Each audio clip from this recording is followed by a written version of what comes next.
Mathieu Van Dyck. Je suis spécialiste commercial pour la division de logiciels à financement agricole. Maximiser les capacités du téléphone portable, les téléphones intelligents aujourd'hui, ça peut nous faciliter la vie, faciliter l'entrée des données.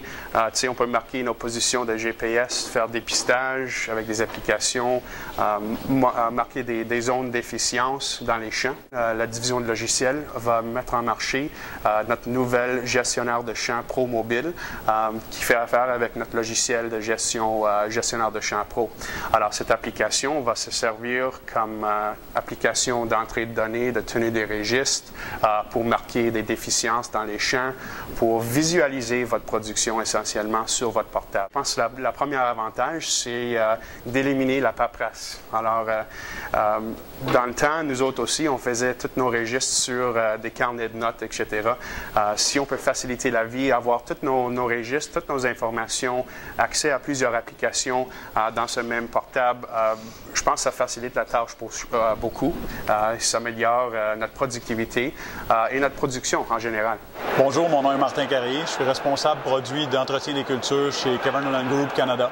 Je présente notre application mobile de calibration dépendeur d'engrais. On choisit le modèle dont on dispose. Dans le cas présent, on va utiliser pour notre exemple un Exacta TL.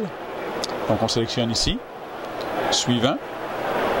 Les informations de base qu'on doit donner à l'application sont notre largeur de travail. Donc, disons qu'on va faire 27 mètres, qui correspond à 90 pieds, qui est une largeur très populaire en grande culture. La dose, bon, c'est ici qu'on va entrer notre dose. Dans le cas présent, on va utiliser, disons, 125 kL/h. Vitesse d'avancement. La vitesse d'avancement, l'épandeur va corriger lui-même la vitesse, mais on doit lui donner une vitesse de départ pour qu'il puisse calculer si c'est réaliste ou non ce qu'on veut faire. Maintenant, on a le choix entre un épandage classique, un épandage en poste levé, qu'on est capable d'obtenir une hauteur d'épandeur à plus de 55 cm au-dessus de la culture ou à moins de 55 cm au-dessus de la culture. Dans le cas présent, on va considérer un épandage classique, donc en pré-semi. Maintenant, on doit choisir le type d'engrais qu'on utilise. On a différents choix d'engrais. On a entre autres des mélanges, des semences, différents choix. Ce qui est quand même relativement le plus courant, c'est le granulé, donc on va y aller avec un granulé. L'application nous donne les conseils de réglage. La partie du haut, ici, nous répète les informations qu'on a entrées. Ça nous permet de vérifier une dernière fois, bon, est-ce que c'est vraiment le travail que je veux effectuer? Ensuite, notre application nous donne vraiment les réglages à faire. Jean-Philippe Boucher, je suis consultant en mise en marché des grains.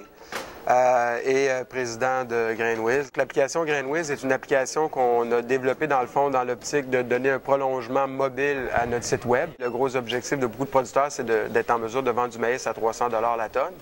Donc, quelqu'un qui sait qu'on s'approche du 300 $ la tonne pourrait utiliser l'application pour la surveiller dans le champ, ouvrir son application et surveiller si le prix approche de ça.